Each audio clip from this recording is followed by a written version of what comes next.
older black loss notion is declining. So things are changing, right? And so I would say that by 1985, what has happened to the people who were scholars are now on their way into the universities. The whole struggle that starts in 1970, right, to have our stuff acknowledged, taught, appreciated. That struggle has now sent people like Houston Baker from being a poet, writing for Third World Press and Broadside Press, to being a professor, right? A six-figure professor. By 1990, Houston Baker is the president of the Modern Language Association, the same organization that black English teachers could not belong to before 1950. That's right. So, all of this has, this is what I'm saying, culture changes society, right? Yeah. Because Houston Baker would not have been the president of the MLA had he not been a poet who was nurtured by that Black Cross movement. No matter what, later on, he could not have been there because there was no way he could have had a career and become a full professor talking about the poetry written by Negroes. This is true. But then, of course, it begs the question, though. Well, what does he say about this? What good has it done? You know. What does he say about the word? What good has it done? Of course. Well, for one thing, we have a situation that we can, having people like Houston Baker or other people in the university who are able to talk about the cultural products of African American people. I would say it would be nice if that would eliminate the need for a Norman Mailer's white Negro, but unfortunately it doesn't, because those still pop up every year. Oh man, Right? Some enterprising writer, scholar, sociologist, what have you, comes up with another one every year, right? And hoping to get tenure over that, or book sales, or whatever. Up with what, another white Negro? Another white Negro. Right? Have you seen 8 Mile? Not yet, but I'm sure. You better hurry up, man. I have to see it myself. I want to see 8 Mile. No, I'm sure that's in the same mode. Right? Yeah. But okay, I guess what I'm trying to say. We're leaving something else out, and that is another level of culture that influences all this. I've been talking about my interest in poetry per se, as an art form, as a practice, as a way of writing. Something else is behind that as well. There is what might be called black nationalism. Right? Because I grew up in a household where the people that were my parents are people who were raised. I didn't learn this until like recently, and talking to my mother when she was an old lady, that my mother grew up in the Universal Negro Improvement Association, right? Her mentors, the people that babysat for her to, cultural events that she was taken to as a little girl were things that were sponsored by UNIA. She met my father. He was a young man who read every J. Rogers book as soon as it came out. He was down there to buy it and read it and talk about it with his boys. That's who these people were, and that.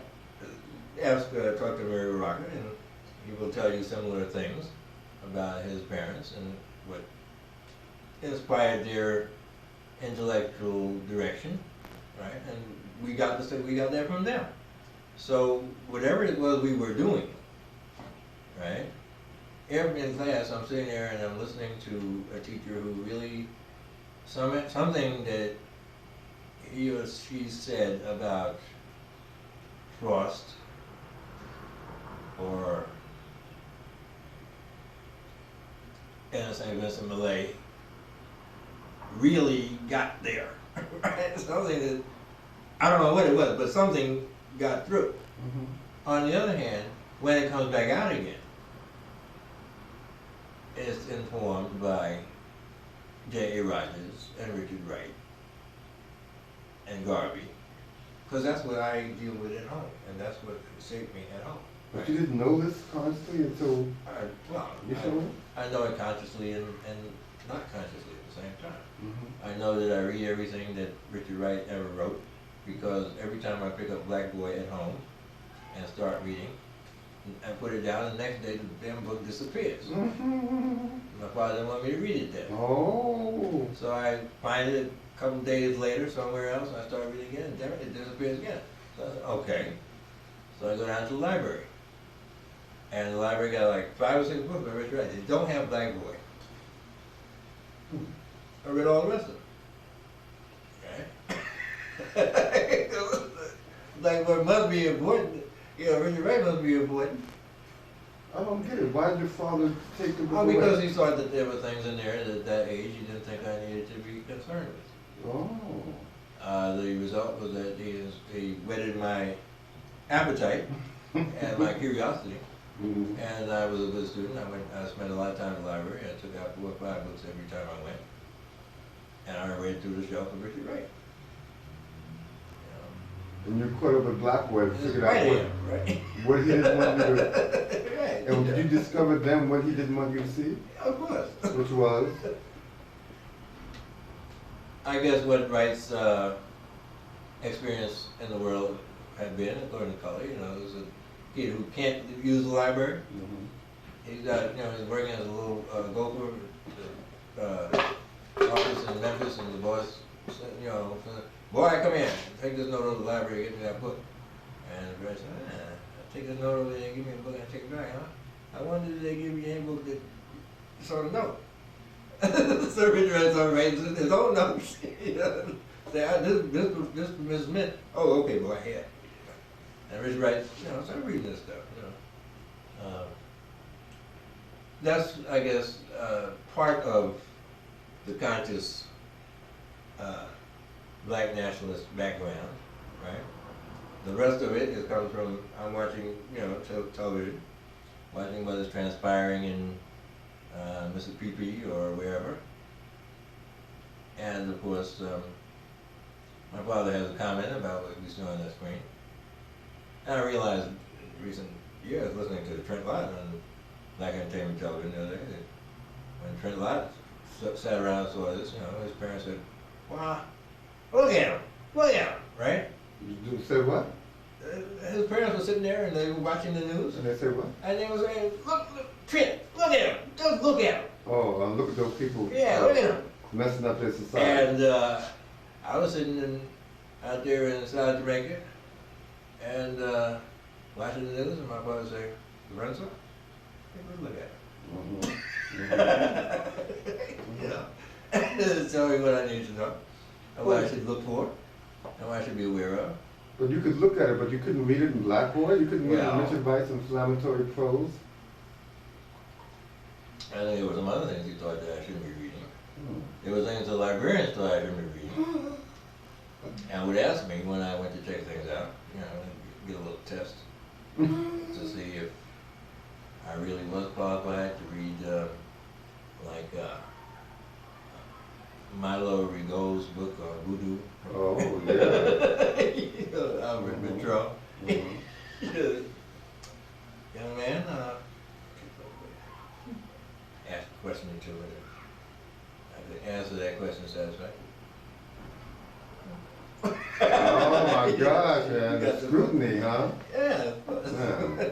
You know, see, or maybe he's just taking it out to look at the pictures. They're pretty babies, huh? Right? They're trying to protect your young mind, man. You know, I Mhm. guess. Yeah, we do that. But I don't see the design. I don't understand. This seems to be general protectorship without any real specific. Well, I don't know. I think design of parenting, I haven't in my life had the opportunity to be a good parent.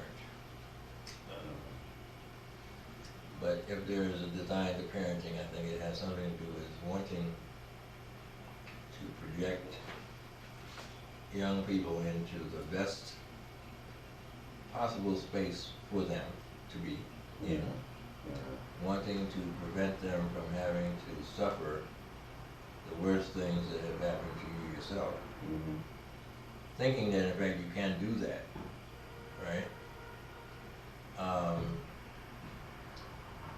And trying to come up with some strategies for doing that, to give them enough space to grow up and also to save them from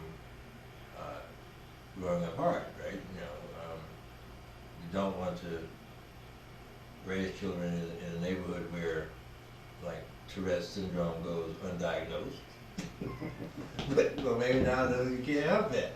Oh God, Black Tourette syndrome. Oh my God. Maybe you can't help that anymore. But I think that's what the game is, and I think parents have always tried to do that. I say, well, if I know any young people I've had anything to do with, I would like to be like the guy in that Shirley Caesar song, Hold My Mule, right? It's a gospel song. Huh? Yeah, yeah. And Shirley Caesar always tells these great stories. There's a guy, old guy, Hold My Mule. He comes to church, and when the choir starts and the preacher starts, he always gets happy and starts to dance, and they church, right? So, preacher and the deacon. So we got to do something about this old man. Every Sunday you come in here, the sermon get going, and the choir starts singing, and you get to dancing. Now we got to. So let's just, don't want to have no. Let's just go out to the man. So they go out, and he's out there plowing in the field with Negro. Right? And they say, oh, we just come to visit and talk to you. Say, we love the fact that you're devoted to the church. We love the fact that you always tithe and even give more than that. That anytime we call upon needing somebody to do something, you're right there in front. We love all that. But there's just one thing. And that's when the choir starts going and start to preach. You always jump up and start dancing. Oh, we can't have that. We just can't. And wait a minute, preacher. So wait a minute. He said, I worked hard all my life. All this land you see here. He said, hold my mule. All this land here is mine. He said, I raised 4 children. Never once have I been to the hospital or the courthouse or the jailhouse or the morgue for one of my children. And you tell me I can't dance at church? I love the Lord. Yeah, see, that would be the payoff, right? That you said whatever it was that you did, by design or not, that the children that you had anything to do with would never have had to suffer any of the bad circumstances that are out here in life that you or I myself might have had to deal with, right? You don't want them to have to do with that. We survived it, but hey, why should they do that? That shouldn't be there. So I think that's part of what this deal is. I ran across some people I was doing coaching in schools in Arkansas. A little town right outside of Helena. And I wanted to do oral history with the kids. So I gave a stand question. I said, okay, I want you all to go home and talk to somebody old, like your uncle or grandmother, somebody like at least 30. And I want you to ask them, what was life like here in this town, and such and such, So, okay, so they all go on. Monday they came back, and a little white girl in front of me said, oh, Mr. Thomas, okay.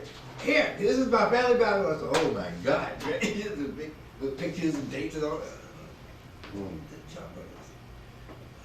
Here's my Bible. And then there was a little boy. Oh, yes.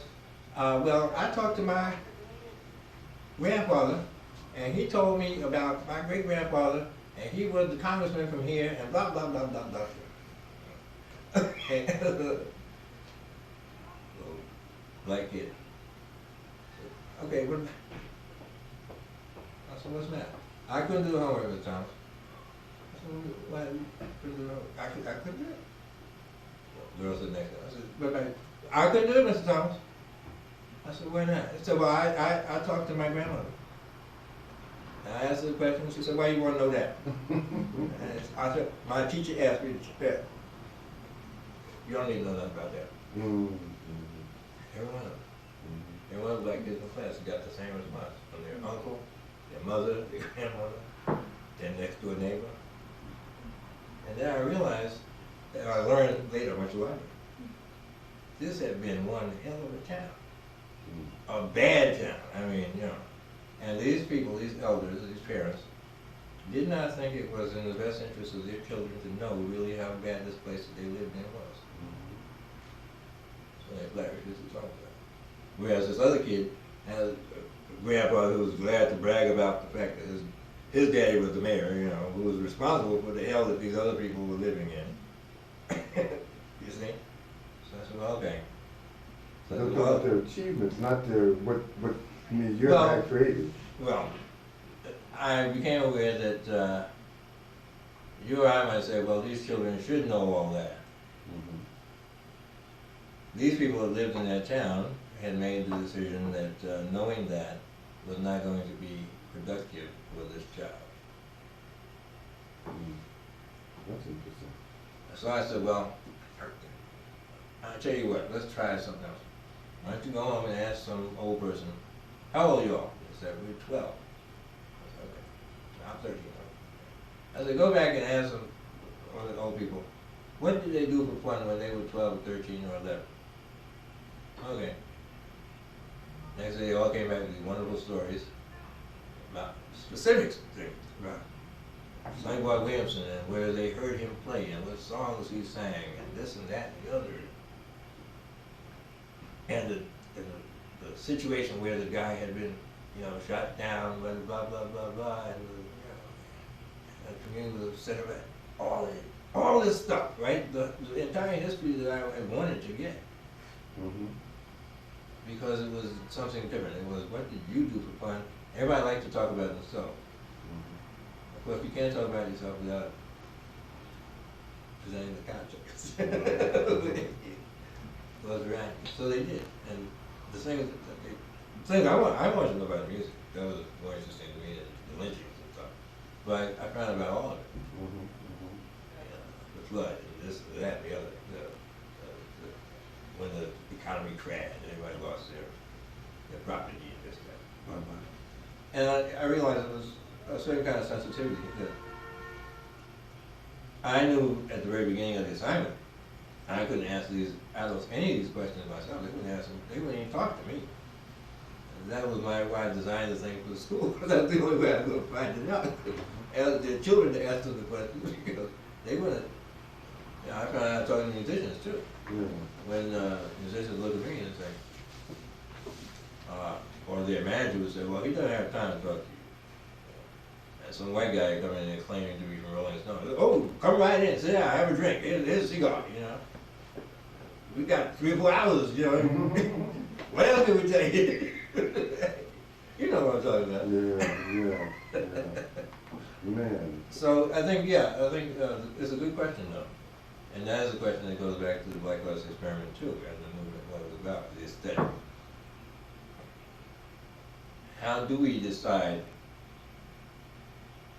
what is important history, what is valuable history, what must be carried forward to the future, what must be discarded and left behind? Who decides that? For what purposes do we decide that?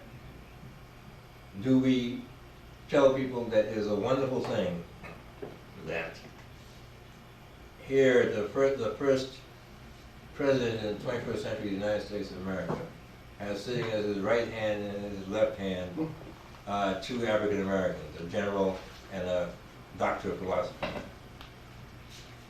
A man and a woman, right? Yeah. Is that a good thing?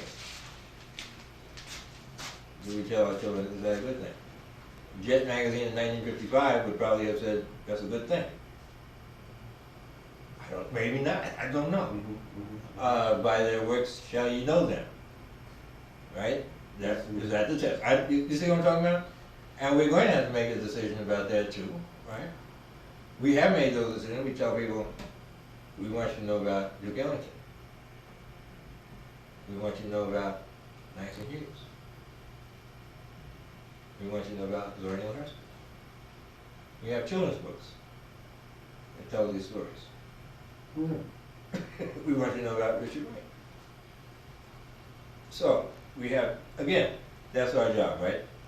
How do you shape the culture? How do you transmit the culture? What choices do you make within the culture that you pass on and carry on? Or do you leave it to the doppelganger or the interloper or the Prometheus?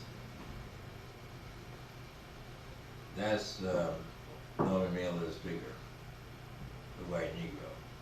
Prometheus? Yeah. Comes to steal the fire from the gods to take back to them schmucks down there that don't have it.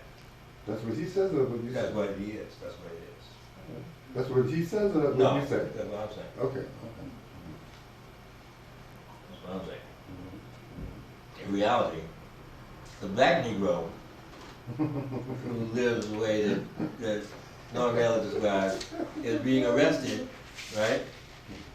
Is standing in front of his job on his coffee cigarette break, and the police come along and say, "What you doing here, boy?" And he said, "Well, see, that's my name up there. I'm the star.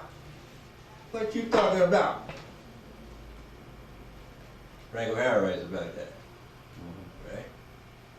So I went to lunch with Leroy, and Leroy told me Miles Davis was to the club 12 times in front of Birdland. It's a poem, or? That's a poem, Frank O'Hara poem. Oh yeah. Yeah. That's a Frank O'Hara poem. But that's the black Negro. The one that the white Negro is imitating. Right? Yeah. I'll stop for 1 second here. Mm-hmm. Now, how are you doing for time? Do you have another appointment somewhere? Got a little bit more time. Well, what time is it now? It's going on 6. And how much time more do you have? 5:45. How much time do you want to spend on it? Well, I'll see. Now, Alice, how you doing? What's your situation? I'm all right. Okay, well then let's, You got about a half hour to play with it, something like that? I think you probably got more than that. Yeah, a little bit more than that. Okay. More than a half hour? Yeah. About an hour maybe, huh? About 45 minutes? Yeah. Mm-hmm. That'd be cool, then we can go get a drink or something. Okay, so then so we better, maybe we should, You want to get some specific things. yeah, I got a whole bunch of different things that And Christina then has I'll to just say. answer them and I go wandering off. Yeah, because this white Negro business, I want to do, now, the white Negro, the precursor, I mean, Norman talked about the hipster. Yeah. Which was the precursor to the white Negro. Of course, that was Charlie Parker, the bebop, et cetera, et cetera. Nez Mesro. Mesmer, that's the Mesmer. 30s, isn't it? The 30s Yeah, and 40s? 30s and 40s. I wonder if you should build, if The we should- white, Nez Mesro is a white musician who is Oh. adopted into the Brotherhood. Now, can we link that? Red with- Rodney, right? Like in the Red word we gotta Rodney. say, okay, see, this Well, you got this the is kid. albino red, man. No, it look like white boy. No, man, you don't know. Oh, he's albino. He like with us, man. He just like albino. Well, there's the hipster thing, and there's the whole beat generation question, Yeah. which is now, what is that question about the beat generation? Why don't you, do you have it there? Because, Oh, yeah. and if you incorporate the hipster transition into this beat generation, because I think a lot of people don't even know Okay. that the hipsters came out of beat generation. Or, you know, looking at Alan's poem, How, How? I saw where he, It starts out with talking about walking down the Negro streets of North. and he had all these jazz elements, which he Yeah. cut, which he edited out. Really? Oh yeah, in the original manuscript. Okay, In I this haven't big read book. that. It's very interesting to look at. Okay. You see how many times he had jazz that he cut out. Okay. Yeah. Well, you mentioned in your book that Ginsberg reacted to, or that there was a conflict where, when Baraka became more The more- beat generation. more nationalist. Taiwanese black nationalism. No, this is the regeneration one. Yeah, okay.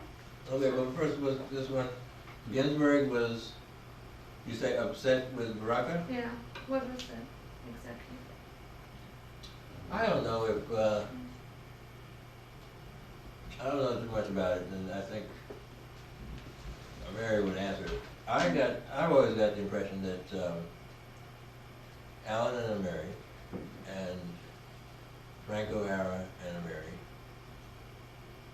were very, very good friends and have always been, were friends for life. That's the impression I got. That, like with any other friendship, you know, you have times when you get some issues, but I never got the sense that among those three that they ever had a serious breach in their friendship. Though I'm quite sure you could have asked them on any particular day and they would tell you something that the other one was doing that they thought was not here. That's only my knowledge.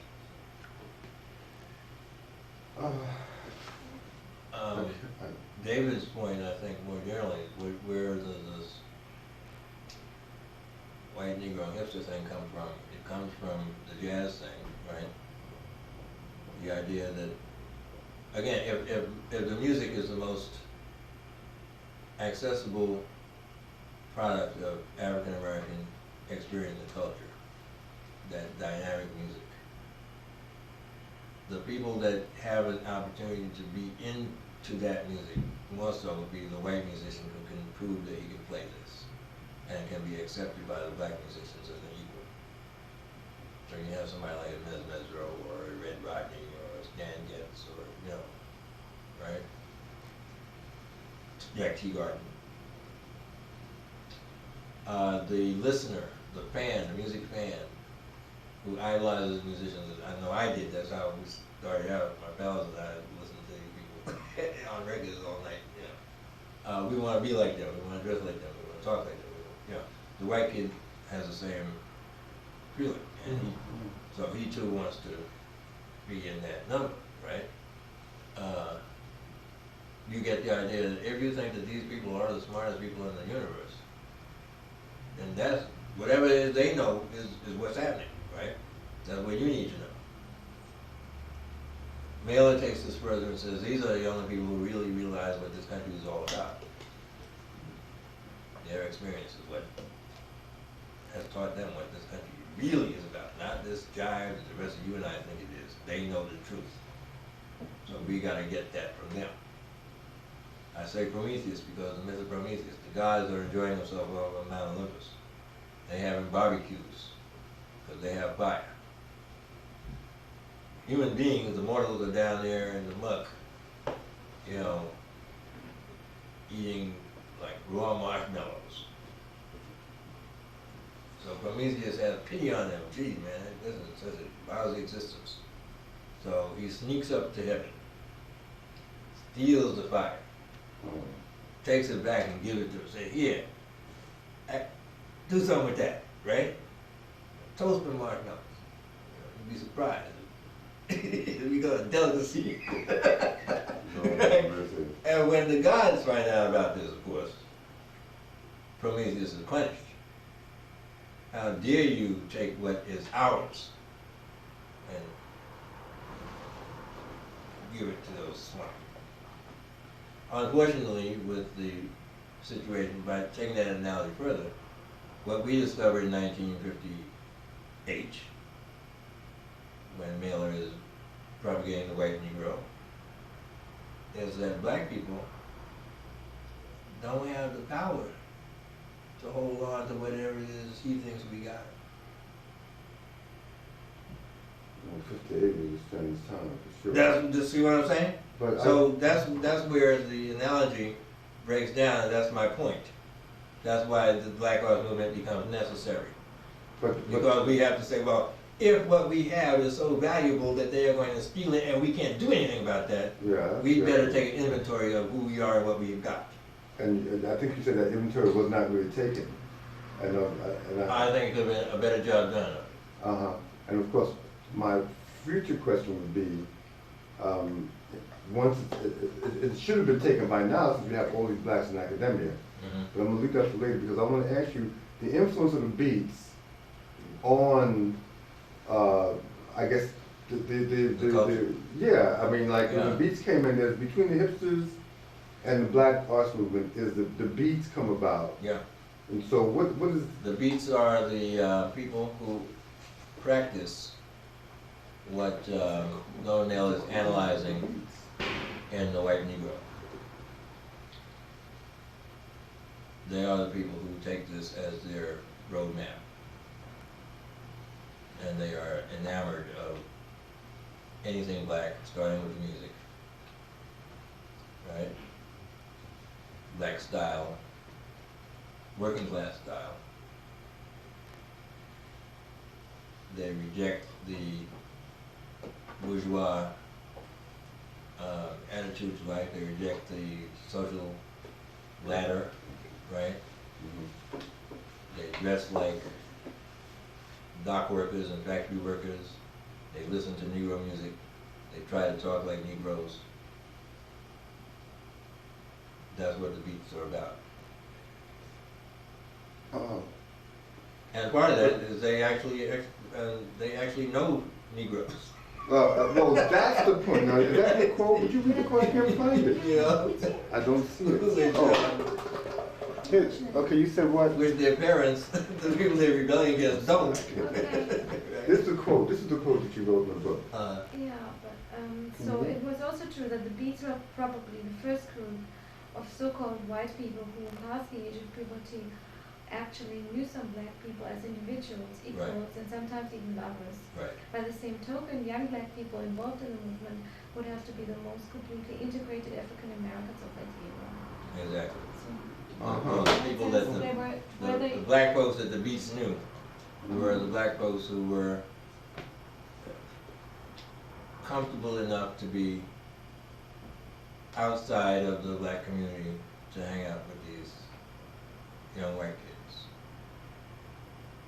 After 54, right? Yeah, Yeah, yeah, yeah. Cassavetes, Shadows, I think it is. yeah. With a group, I think it was one Charles black. Mingus' music and all that. Yeah, yeah. Cassavetes has a, and then there is something else, which is Buddhism.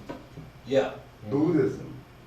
Now there's black music, and then in terms of religion, it's not Pentecostals, but it's That's right. Buddhism. And the musicians themselves being, again, the people we look to as the most intellectual, most advanced, the most savvy, i.e. hip people in the universe, were people who had, while they were still playing Baptist songs, they themselves were reading about Buddhism, or they were studying Islam or Baha'i Wow. or something. Uh-huh. And they too, in other words, were socially advanced in terms of breaking away from the past that raised you and looking to create a different future. Or For even yourself, first of all, and then transmit what you knew to your circle, right? So, these were the musicians who were not looked upon by the people that listened to them as clowns, but were looked at as intellectuals. Every jazz musician I ever knew read books well, Archie Shepp was the first one I and knew. could talk about it. I mean, Yeah. that's, you know. You could tell, like, yeah. There might have been some that couldn't, but not the ones I knew. Every jazz musician I knew could play Rebel. They didn't, but they could. You know what I'm saying? And so these were like really skilled people and bright people, and they were the model for, you know, not only myself but many others. That's what we looked up to. Now, then some other strange things happen because, like, and this is what you have with the black Negro and why it becomes offensive, the white Negro rather, and why it becomes offensive, is, and why the Black Arts Movement takes a few turns that lead to bad avenues, right? You have the tendency to want to mythologize the African American experience, to make it not only a working class experience, but the experience of the oppressed. And it becomes difficult sometimes to correlate that with the Duke Ellington band's men who sit around playing classical charts on Sunday afternoon to keep their chops up, right? Or Eric Dolphy, who has Alvin Berg on his piano, and when he's not practicing one of his horns, is playing out Wozzeck. The piano, right. Yeah. Because With his own, yeah. you know, sense of melody and harmony and whatever. I don't know what you see in Alvin Berg, but, or hears in Alvin Berg, but that's what he does, right? Now, trying to correlate that with, well, here's a guy who comes from the ghetto and, you know, does a lot of dope and, you know, keeps women down the stairs. That's a hard figure to, you know, see what I'm talking about? So something's got to give there. And what gives there is the intellectual side. And what's left is Stagger Lee. Right? Well, whatever you say. Well, yeah, I mean, you know, because we don't ever have, there's no verse in the song where Stagger Lee and Billy Lyons talk about Melvin Toast. You know, it just doesn't happen in the song. But they were all caught up in a particular moment. Yeah. I mean, if we caught them another time. Yeah. it Yeah, sounded like- yeah, well, yeah, but see, what I'm saying is that the intellectual aspect of being hip and black begins to get pushed to the side, and a different kind of essentialism takes place, right? And black begins to be defined in terms of the oppressed, And what the time is it? lumpen, Mark and time. all the time. You can trace that all the way back to the beginning of the 20th century And forward, to down to today. that's happening, huh? It's happening right Hip-hop now. has done that, huh? Hip hop is doing it to death. Encouraged, as a gangster rap, I guess. Yeah. That's interesting. I've been studying that stuff for the last. Yeah, I mean, that's years. that's not limited to the African American experience either. That's a Western thing. I don't know. We could debate about it. I think it's I think they invented this in absence of any real instruction what actually happened. Yeah, And there's a continuum, kind of Chitlin circuit culture yeah, yeah. that it's its own continuum. Rudy Ray Moore, I mean, you know. Oh yeah, but I'm saying if there were no black people, right? Yeah. When Eliot left St. Louis and Cambridge, Massachusetts, found himself in London, looked around, there were no black folks to you know, filter off of, so he went down to the music hall, right? Yeah. With the Cockneys, Yeah. to hang out with the poor downtrodden and see what he could, right? I mean, he was gonna find some poor downtrodden, somebody to get their vitality. Oh yeah, get some roots and stuff. Yeah, He yeah, did all right yeah. with that though. I mean, he Yeah, so that's what I'm created a saying, masterpiece. that's what I'm saying, it's a Western thing and not necessarily a black thing. Ah, okay. And the tendency, our tendency to eliminate the intellectual aspect. There's all those Cockney guys, you know, those are the same people that sit around and, you know, read Gibbon's Rise and Fall of the Roman Empire Yeah. and sit in the pub telling you, understand why we had to go to India. Right? You can talk to any of the old fools, they know this stuff too. But that's not the part of them that is talked about. The intellectuals never talk about the autodidacts. Right? The people that don't ever go to college, but you start a conversation with them about some literary figure and they have read it. Yeah, well, they were good consumers. Yeah, Autodidacts is an excellent consumer. of course. Well, that's my whole point about what happened in terms of black culture, black arts, post, in 1985, when you had this huge population in universities and colleges, and all these professors, so it seemed that what happened was, this creator was a consumer, Yeah. but not much else. There's somebody else's theory, not mine, but I think it's got some sound footing. was that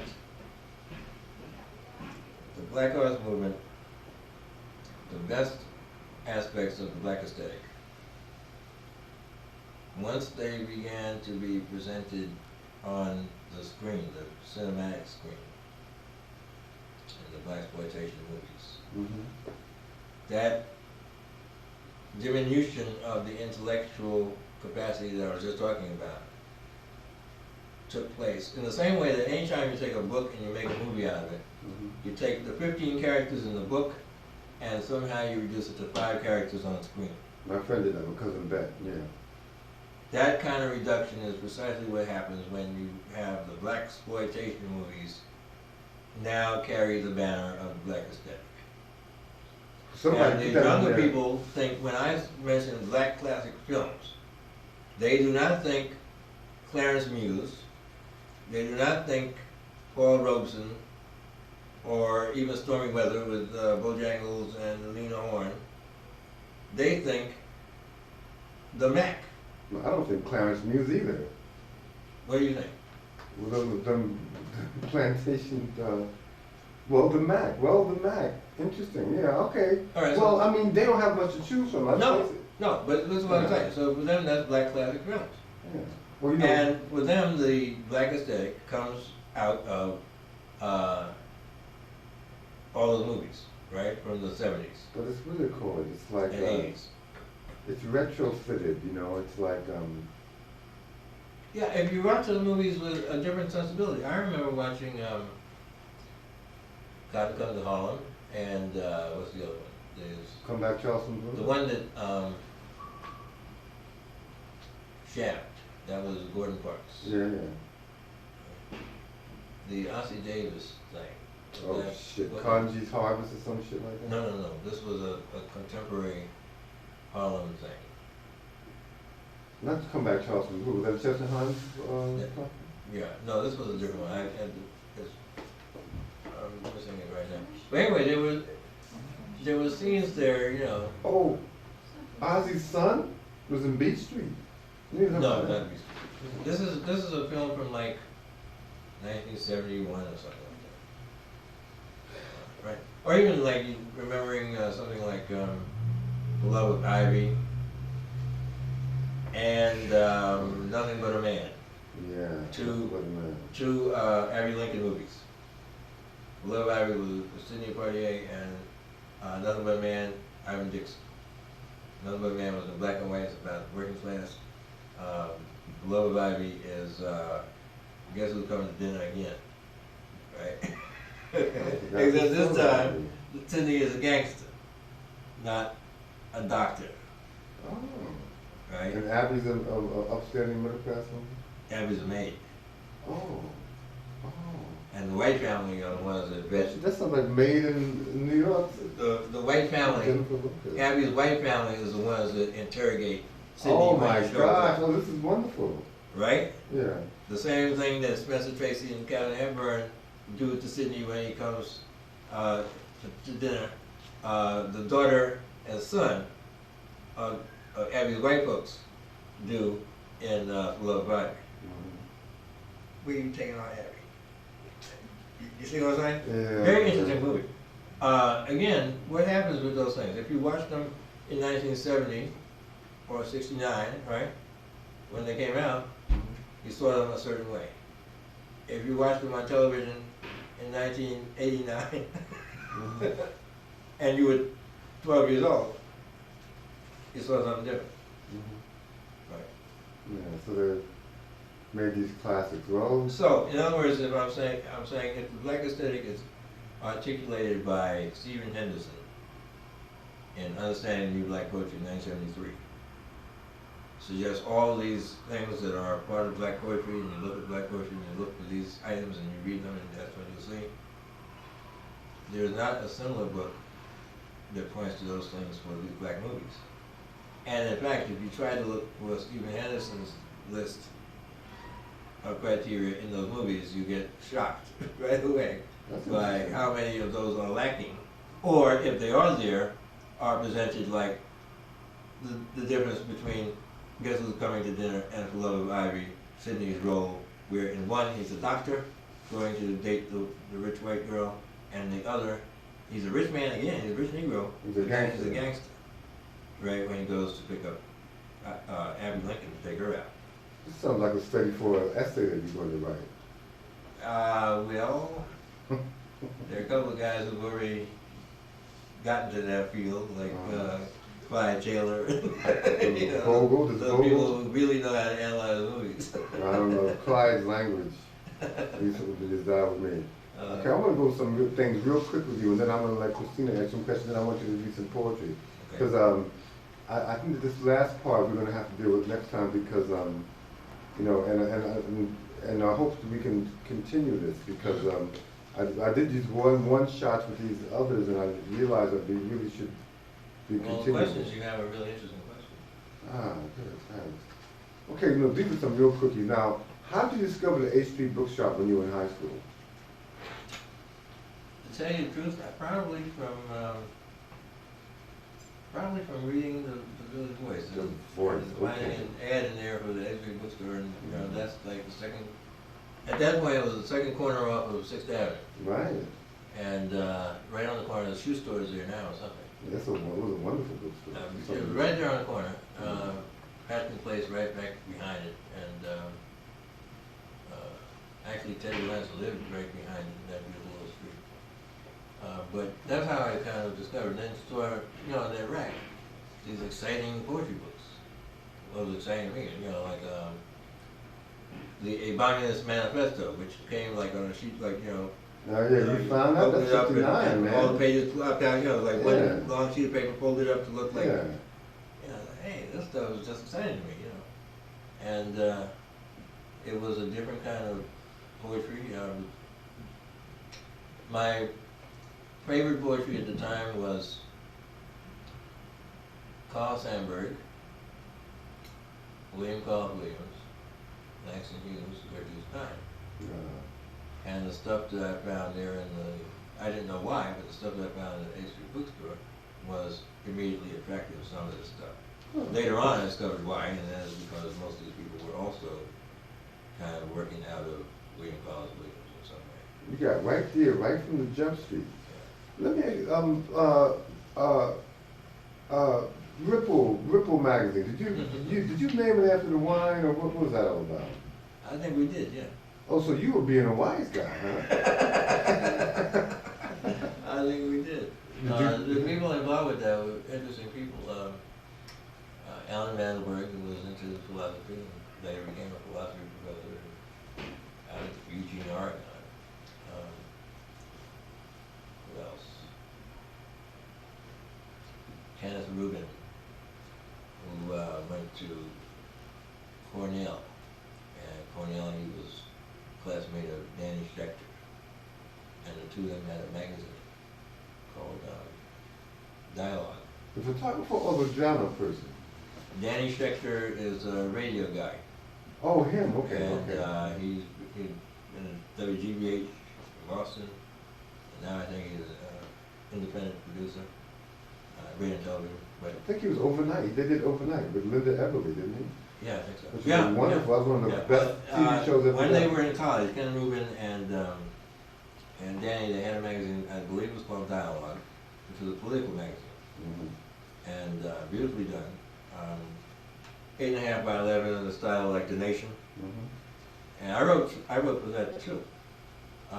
Articles, I remember one I wrote that denounced Abraham Lincoln, having discovered the Lincoln-Douglas debates and the places in there where Lincoln said terrible things about Negroes. You know, so I clicked up an article about that. And which came back with, you know, comments from the, you know, the whole purpose of the magazine was dialogue, right, between the contributors, the letter writers, and, you know, so that it did what it was supposed to do. Ken's sister was a wonderful filmmaker named Barbara Rubin, who did some outrageous films here on the Lower East Side.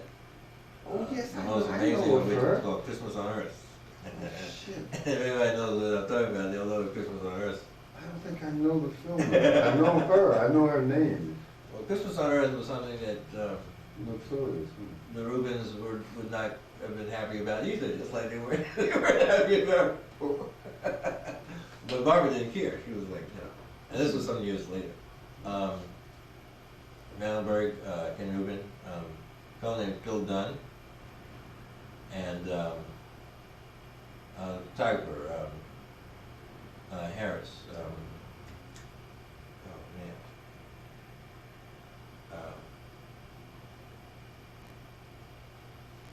Doug Harris, Okay. who did photography photos in the civil rights movement in the South. Oh, okay. Right? And these were all high school kids? Yeah, we were all in high school. What high We school? went to Andrew Jackson High School out in Cambria Heights. This is a regular high school?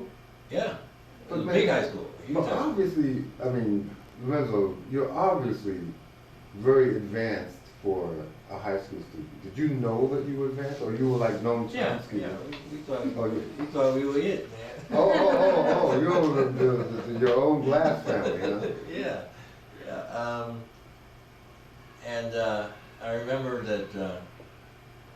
Again, this is one thing I remember very well from this. We went to Laurelton, is where Mandelberg lived, which is on the other side of Cambria Heights. Cambria Heights is sort of a community. So all this is West Indian now. Laurelton was all Jewish at the time. Cambria Heights was some Catholic people and some other white people. Jamaica, St. Albans were black mostly, or becoming more so, right? St. Albans still was kind of changing, was from sort of well-to-do black people, like Mrs. Count Basie and them still lived there, James Brown still lived there, John Coltrane lived on the edge of St. Albans. He didn't have enough money to live in St. Albans. He lived, actually, John Coltrane was in Cambria Heights. So that school was there in that little segment there, so it was, I would say probably 2/3 white, 1/3 black. And geographically so that this particular entrance was our entrance, all the black kids hung out on that one. The other two, the sort of preppy white kids hung out on the central one, and the one on the far end was like, you know, sort of ratty white kids. Lower class white kids. But in classes, everybody, I remember once we had a little editorial meeting at our magazine out at Al Mandelberg's house in Laurelton, and after that we went to a little pizza joint, which was by the bus stop. Doug and I were gonna take the bus back to our side of town, right? They were gonna walk back to their house, and Phil Dunn, I don't remember where Phil was, maybe. But anyway, Phil was a big guy.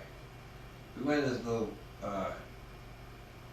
pizza joint to get some like bus fare change and a soda or something like, you know, that kind of stuff while we're waiting for the bus. And these white guys in there took offense to the fact that Doug and I were here, and started some mess. Because you're all black? Yeah.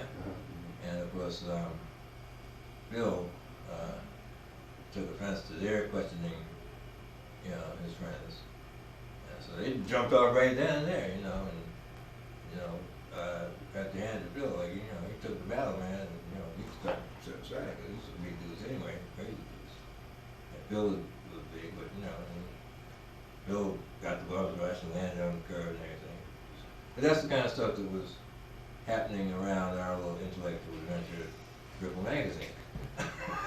You know, this Yes. is 1960, 61. So that, again, this is, again, to put in context what the Village and the Lower East Side was about, which was not, you know, strange stuff could happen to you downtown, but not that. Right, not, usually not, unless it's some guy from Little Italy. Unless you go across, we went across the street from Tom's house, Tom and I one day, to a little bar that was across the street from his apartment. And we definitely got a chilly reception in there from these old Ukrainian Oh, Turks. those guys. Right, you know, who told the waitress, don't serve us, don't talk to us, kick us out, you know. And they said, and they mumbo jumbo, but we, you know, understood. I don't understand Ukrainian, but I knew what they were saying. And Tom, you know, in his imperial fashion, you know, sort of, Renzo,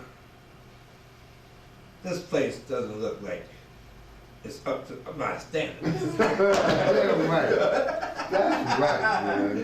You know, you go to Old Reliable instead. Yeah, right. No talk to maniacs. Right. Man. But yeah, but this is the background of what we're talking about. Yeah, yeah. And certainly 10 years later, American society looks a lot different. Oh, please. So Are you kidding? all this is involved in the stories we've been going through here. Yeah, but at the same time when you're in a pizza joint, you know, I had the same experiences. It was very violent. I mean, people don't understand that New York City was also racially divided. Absolutely. In a similar way as to the South. People think, oh, this is New York. It wasn't, but it was. Yes, it was. And so the village was always a sanctuary. Yes. Even when the gangsters. Even when the same kind of stuff could happen, but it was a territory that was a little bit more tolerant, maybe more. It was the area where the people that needed that voice would congregate. That's what that newspaper was about. It gave all these people a voice. Yeah, the people who want to So live. that then you began to feel that this was a neighborhood unlike the others. Mhm. Where if you wanted to be like in the gay scene, you could be. If you wanted to be in the interracial scene, you could be. You know, Mhm. you take your risks as well. Everybody knows what that's about. But in other words, this was not Carlton. This was not Harlem. This was not, Crown Heights Or Frog's Neck, or yeah. yeah. So it became this kind of a different zone, Yeah, yeah. right? And people built it. It was built Yeah. to it. Yeah. Of course, all these efforts made it that. Yeah. So that there was a reason to go to 14th Street because the Living Theater was there. Right, yeah. So I go to 14th Street to see Many Loves, William Carl Williams play. Oh man. It was, I don't know what it was about, it was really, but it was my first experience of, going to a theater where you got, 47 people sitting in there, and the actors. Yeah, see some poets plays, man. Doing that, yeah. Yeah, poets plays. Then of course I went back for The Connection and The Oh Rig God. and all the other stuff that they did, but the one that got me in there was, William Carl Williams' Many Loves, and then I found another theater that was doing No Exit by Sartre, looking at the Village Voice and thinking, oh, and this was like a basement that had like 12 seats. And the people who could not act worth a damn, they were theater, but they were doing their thing. Oh, existentialism, man. Right. Oh, there's another subject. But of course they had The Black, so by Janae, which Yeah, I must that say- came up a couple years later, right? yeah, 64. something like that. Yeah, ran for like 2, 3, 4, 5. And Baraka had a big play, right? Yeah, the 64, toilet, the bridge. Dutchman and the toilet Dutchman, and all yeah. that stuff. Mm-hmm. Yeah, and then I said, well, hey, Yeah. I know somebody famous, man. You gotta play down there. But one thing that struck me really strong, and I'm thinking about now, is the milieu was so full of the music, jazz, Yes. bebop. Yeah. It was a background to everything. Right. And, that was the center of it. Yes, and I'm saying to myself, damn. I don't hear music anymore as a background to everything. I think it's still there, but I've been listening to hip hop recently and beginning to realize, looking at the criticism of hip hop in the Village Voice, by the way, Yeah. which is really some arcane stuff. Well, Greg Tate has taken it to a certain level. Yeah. I'm talking about the other cats Oh, yeah. that review all the hip hop CDs. Uh-huh. Right? Greg Tate doesn't mess with that anymore. Every once in a while. He's on another, as they say, on another level. Every once in a while, he'll reprise his role. Yeah. Right. But it's all about the same thing that I realized the same thing that the hard bop people when I was a kid, right? Yeah. We listened to all those records that came out of Prestige. Years later, I realized what was going on there. I mean, they had these guys like. The reason they want Sidemen and all these things is like these guys were out there at Van Gelder's house every day of the week. And every day they sat there and they made a masterpiece and they got like $15. Have a glass of wine and came back the next day so they could get another $15. Man, all the That's where we can get it. masterpieces. And but what we listened to, right? We listened to all the quotations, the allusions, and our job is about learning. And then we listen to Charlie Parker records, right? Mhm. Then when we went back to listen to Miles and the people out there, you know, Jackie McLean and, you know, all that stuff, listening to what they were doing with those things from the 40s, right? Because that's what they were quoting and turning this way, that way. So it's the same thing in these hip hop people, you know, they as well. And this is, you know, the little sample from George Clinton and Funkadelics, and this little sample from, you know, Marvelettes, and, you know, they did that and this, that, and the other. Yeah. That's interesting. It's the same kind of thing. The Yeah. music is different. It's different music. But it's the same, and if I want to take it back to black culture, we talk about it in the academy, the same,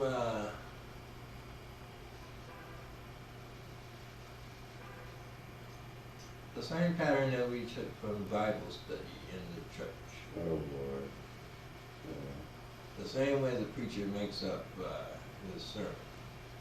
Like Jimmy Lunsford, that his parody of the church in that morning. Yeah. Says, brothers and sisters, I take my text from Genesis, or Matthew, Mark, Luke, and John. No, it says, brothers and sisters, I take my text from Matthew, Mark, Luke, and John, or Genesis or Revelation, somewhere. But it's all about that morning, isn't it? Right? Of course, that's the illiterate preacher talking, but the real preachers always have, and they send you back to that place in the Bible. And the old women know those stories anyway, right? And the young people, you're supposed to listen, look it up, and know the stories too. And eventually, you know the stories well enough so when the preacher talks about that, you can fill in all the rest of it. That's what jazz is, right? Yeah. Except that, and then that's what hip hop is. That's the same pattern. That's what the poetry. That's what, you know. That's what Stephen Henderson in Understanding New Black Poetry did. He said, "You think all these people just stand up here talking trash? They're not. Here's the book. This is what you listen for. This is the text, right? This is the chapter and verse. This is what they do. If you didn't know that St. Ron's record, well, how the hell are you going to understand David Henderson? Right? I'm gonna look at that again, because you bring up a good point here, and I know Christina's gonna go out right away and get Stephen Henderson's Understanding of New Black That's the way Poetry. to look. So how much time you got, Alex?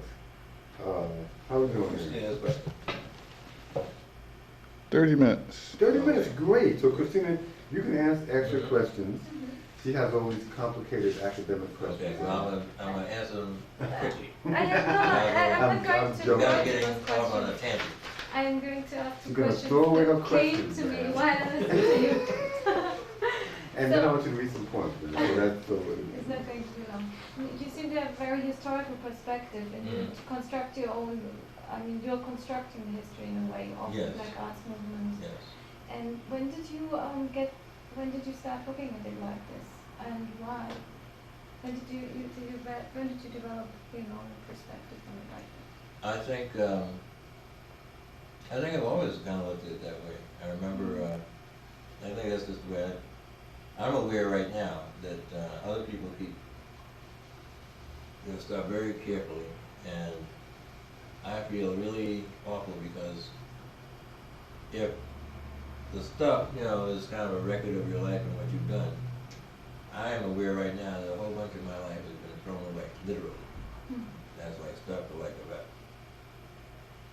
10 years in Houston, that through one move and another move, it's gone. And every day I think of something I need to put my hand on, I realize that's at the dump, you know? So I'm concerned about that. But even beyond that, I've always sort of thought about things in this kind of, I guess, historical thing. I remember one night in the Dome, I was walking around the Dome. I mean, it's a club up here on in St. St. Mark's Mark. Place. It was a disco On St. Mark's club Place. It there. was an old Polish place called the Dome, the Polish national home.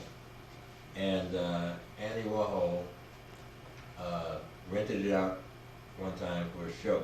And he created a show where they hired this band that couldn't play, Lou Reed and the Velvet Underground. Ooh, And then they had all these old 8mm films that they showed on the wall. And then they had thought up this thing of like putting, if you put like oil and vinegar in water, like it stays on the top, like when you're washing dishes and stuff. And they put like egg dye in it, and then they like projected it up on the screen, right? And and then they put a strobe light on the floor. So as you were dancing, suddenly they hit the strobe light, and you go like it's old time movie stuff, right? It looked like an old time movie as you're on the dance floor. And like, blow your mind for a minute, then you turn it off and you'll be back dancing again. And they call it the exploding classic inevitable. And that became the prototype of the discotheque. And Murray the K had this hangar out on Roosevelt Field at the shopping center out in Long Island. He took this hangar, he reproduced the film showing, except he didn't show old cartoons and porno films as Andy Warhol did. Some other stuff, right? And the slideshows and the floor that lit up, and which Andy didn't have. But this then became Murray the K World. Big time nightclub, right? And that then was franchised out across the globe. That was in Queens? Yeah. So you must have not in gone. Queens, that's in Nassau, Roosevelt. Oh, okay, okay. That was franchised. That's near you though, that's still pretty close. Yeah, Queens. that was franchised out across the world as the discotheque. Right? It came from this week-long thing that Andy Warhol, that was a show, it was an art show. Yeah. For a week. And I guess we call it installation nowadays, right? But installation with people. Yeah. And then they got famous people coming out because it's Andy Warhol, right? So, you know, one night, like, a limousine showed up and everybody said it was Jackie Kennedy. Probably wasn't, but who knows? It could have been. It could have been, right? Could have been. But one night, and after that, like, the downstairs was turned into a bar. Once they realized that they could do something with this space, except once a month with the Polish people. And then, you know, Stanley developed the dog. Yeah. And so they turned the downstairs into a bar, and all the people, poets and the downtown folks went out there. So one night I was in there, just after it opened up, and everybody was there. Everybody was drunk. And Robert Creeley was in town, and Ann Waldman and a whole bunch of other people were in there celebrating and feasting freely. Steve Kent and I were wandering through the place. And that night I found in the subway this little deaf-mute card, right? That said, you know, I am a deaf-mute, please help me out. You know, so I, okay, I think that's what I'll do tonight. So we went there, and I went from table to table and put out my little card. You gave me some money. I went to the bar. Anyway, so as we were wandering through the place, Steve said to me, he said, I wonder, we're going to document all this shit. Mm-hmm. I said, probably nobody. Mm-hmm. But you don't need to ask that question because we always will, right? You know, we're artists or writers. We will always document this. Some will do it different ways, right? There's some poems that came out of there that do a real good job of saying what that moment was. And there's undoubtedly some article, and John Gruen's book, right, The New Bohemian, does it in a very kind of stodgy way. But it gets done. But I think that's. I think in terms of precursors to what is happening at this moment. That's just the way I have been taught to think. I like to think that way. I like to see that what we're doing is part of something bigger than this particular moment. I have another question about voices. What you imply is also that you're interested in the voices that could be forgotten or that have been forgotten, intellectual voices or. And you mentioned that Baraka was dominant in the black arts movement in the 60s, or it became dominant. I would like to know how this happened and what happened to the other voices, because you had a voice and David had a voice, and how, Baraka was, first question first. I'm interested in the people that might be forgotten or left out of the picture because of my training by my parents and the black nationalist view of life. I am dismayed that there are young scholars today whose name J.A. Rogers was some kind of folklorist. J. Rogers was an autodidact scholar who traced African history from antiquity to the present. And his whole purpose was to show how ridiculous the racial situation in the United States was by presenting history. Right? And was part of a community of autodidactic scholars from Harlem. Exactly. Who were very powerful people. Exactly. Yeah. And he was part of the UNIA, the Garvey movement, and all that. So I have taken it, been taught by my parents that that's part of my job, right? Is to never let those folks be forgotten. The ones that they're trying to shut up is the ones I'm supposed to pay attention to and bring their name back into the conversation again and again. The other part of the question, why Baraka? Baraka was the most public figure of the Black Arts movement. He was the most famous. Baraka did amazing things. Like, for example, he published Blues People, Dead Lecturer, book of poems, Blues People being a musicological history, sociological musical history, and had a hit play, Dutchman, all simultaneously, 1963-64. His name was a public name, everybody knew about him, so he became the prominent figure of this movement. He put his picture on the front of the magazine, people picked up the magazine. The ideas that he was presenting very often came from Askia Muhammad Touré or Archie Shepp. But they didn't have enough public attention that anyone would have paid attention had they been the one, the person presented as a spokesman. Or Calvin Hicks. Calvin Hicks, right. Other voices in other communities too. I mean, Eugene Perkins in Chicago. In Chicago, Haki Madhubuti, the most prominent poet. Certainly not the best poet in Chicago, but had the kind of public persona, right? The tall, handsome, pretty guy. Big afro. And people were attracted to him, and the ideas that he's presenting, some of them are coming from other places too, but when Haki Madhubuti presents them, people pay attention to them. But he was known as Don Ali then. Yeah, right. Nicky Giovanni, same thing, right? Very attractive, very well known to the public, but there are other poets, Carolyn Rogers, so many others who are contributing their ideas to what became the Black Arts movement. Does that make sense? Yeah, was it because they like to appear in media, or the media, how can I say, did they pay more? Did it mean more to them to be in the media than to other people, or? That I don't know. Yeah. It had something to do with More media. to who? I don't know. I mean, that certain, or would you put it down to charisma, or? Well, charisma, I think, but certainly I know that Nicky Giovanni enjoyed being, quote, the princess of black poetry. I think when she had her conversation with Margaret Walker, it was probably more important to listen to what Margaret Walker was saying. But the book sold because it was Nicky Giovanni talking to Margaret Walker. Let's be honest. Yeah. That's why people bought the book. And of course, she did that breakthrough album, Atlantic, which is a hip-hop precursor. With some gospel choir. Yeah. She reciting her poems with the gospel choir behind her. Yeah, she was reciting, yeah. Yeah, which was kind of a bold move at the time. Oh, yeah. In choosing the gospel choir, I'm saying. Because everybody else was doing it with jazz. And most of our poems were denouncing the church. I remember in Houston, because we were working at the Black Arts Center in Houston, it was very embarrassing when you had to be talking about how backward the church was. Then we had to go over to the Reverend Lawson and beg him to use the parish hall so we could have a program.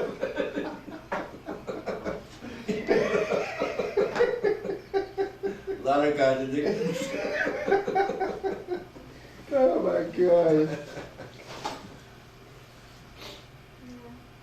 No more questions? I'm going to ask you a question because they're very interesting, and I told Christina that, and do you mind if I, well anyway, is that I think that there's some questions that obviously, I think that we tend to use a lot of shorthand here, and for someone who just is coming to this, I think it's good that the questions kind of or a step down now. You talk about like something that is obvious about Stanley Crouch, for instance. Yeah. She has here, what's your issue with Stanley Crouch? You seem to dislike Crouch's preferences of the polemic over the poetic. Mm-hmm. What was Crouch's role in the Black Arts Movement? What do you resent about Crouch? You know, Okay. which I think is Yeah, a that's a very good valid question.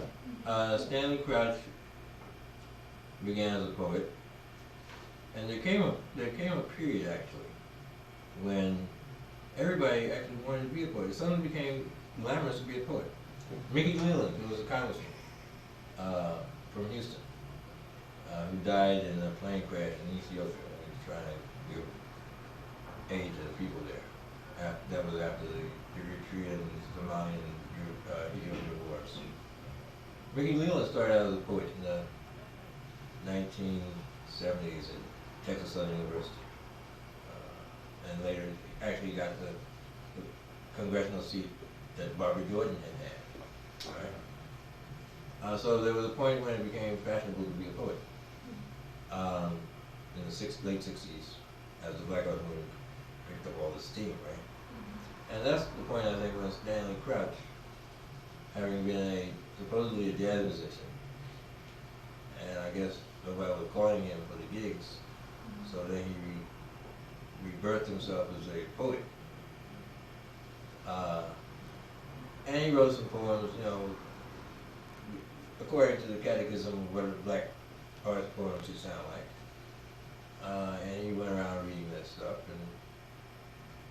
and at some point realized that he could make more money, you know, like being like Clarence Thomas. You know. So he turned himself into that, you know, and now he's kind of like an intellectual Ken Hamlin. Ken Hamlin is the guy on the radio who calls himself the Black Avenger, and he's a kind of like a black version of Rush Limbaugh. Okay. Yeah. He wrote a book called Name Me a Better Country. Oh shit. Where There's a title for you. Where, in other words, all the people that are complaining about the United States and things are wrong here, his answer is name me a better country. And he, every night on his show, he salutes police departments across the country and asks them to send in their shoulder patches so he can put them on his wall. He reads off the latest shoulder patches he got from like the Constable's Department in Chillicothe, Ohio, and Podunk Police Auxiliary, patch or whatever. So Stanley Crouch is kind of an intellectual Ken Hamlin, I would say, an artistic Clarence Thomas. Except for the difference is Clarence Thomas doesn't say anything, and Stanley Crouch never shuts his mouth.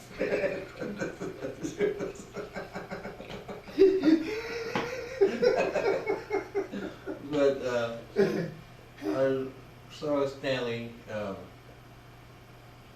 I've had interesting dealings with Stanley over the years. And, I remember I was working on the Juneteenth Blues Festival in Houston, and my job was to push this thing. And so I called up Stanley, and he was at the Village Voice there.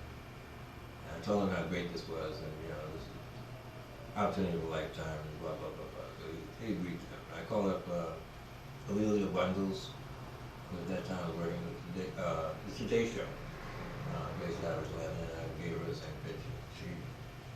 No, I'll see what I can do. But anyhow, that was my job. And Stanley came down, and his mother lived in Houston at the time, so that was a kind of free trip to see Mom. I'll see. Okay, and so, we took him around, and he was backstage in Maryland, and he wrote this beautiful piece. It was a front page article in the Village Voice on the Juneteenth Blues Festival. And he spent about a column and a half talking about the show and the musicians, and then like 4 pages talking about Houston and racism and his childhood. Oh my God.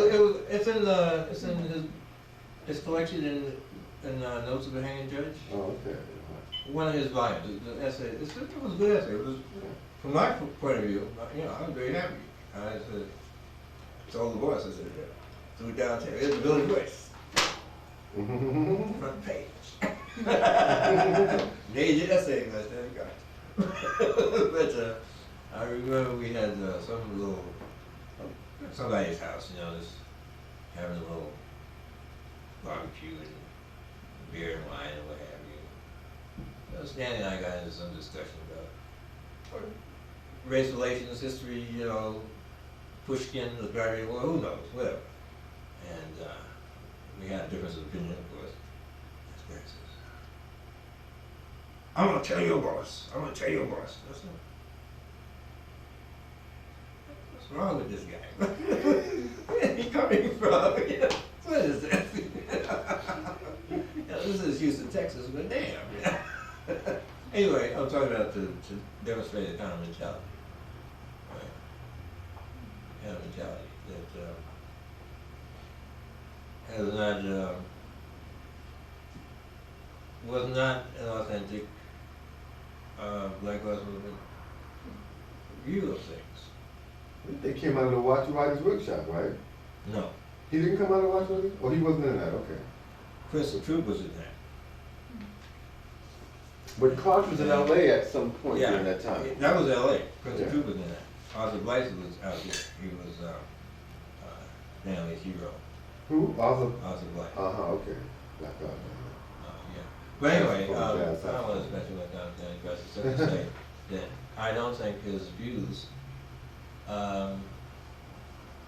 were ever progressive in the sense of what the Black Lives Movement was about. He was somebody who played with that movement because that was what was open on, and moved on to some other kinds of politics when that became a lucrative area. He's very much cast himself as a disciple of Arthur Albert Murray, not Arthur Murray, Albert Murray, and Ellison, right, Ralph Ellison. Though I don't think that the incisive analysis of American society that Ralph Ellison's Invisible Man suggests, or Albert Murray's Stomping the Blues. Not On the Americans. I feel On the Americans was a very backward book. But Albert Murray's Stomping the Blues. None of that do I see coming out of anything that Stanley Crouch has ever written. But they formed an interesting little, with Marcellus, Mentor Marcellus, who's he's a mentor of, I think, somewhere. Yeah. And Well, Whitten has his own ideas. I think he. Oh, okay. I think he finds Stanley useful okay. to be a literary mouthpiece, but Whitten is articulate. He's just like all those other musicians I've always known. Oh, okay. They read books. They can talk about any topic. Okay. They don't need a literary person around them except they find you a friend and nice company. Because Lionel Hampton, also, he's Black Republican type. Yeah. Lionel Hampton. Well, I don't have anything against that. I have, a cousin who was a Republican, and he was a Yankee fan too. We had lots of problems with each other. Gosh. But no, there's nothing wrong with that. I think, for example, George Schuyler was a conservative, and that's part of his life. But George Schuyler, from the very beginning to the very end, was a satirist and was able to look at American society and tell you what was wrong with it. Right? He might not have had the same solutions that other people proposed, but he had no illusions about what was wrong with the society. And you can be a conservative and see the problem with the society as well. You decide what is there that's supposed to be conserved. It's not just find a better country, which is the attitude that you get from Stanley Crouch. And you had the Vulgar poetry book and album with the title Ain't No Ambulances for No Niggas, Nigguhs, Tonight, which is just Well, you think maybe this has something to do with coming from like Compton, California? Totally, that was a very vulgar type book. But yeah, anyway. well, I think I think there are many voices, right? And there are many political points of view. Some of them I take seriously, some of them are seriously articulated. I don't find that Stanley Crouch is to be that. And I think, again, our paths crossed from time to time for various reasons. He was at the Texas Book Festival, and I remember that committee, and I think I was happy to have him on the festival. I wasn't going to say don't invite him. I knew that he was going to bring a huge audience, which he did. And part of our purpose is to have people come to the thing, right? So, hey, the people are smart enough to listen to what he says and make up their own mind.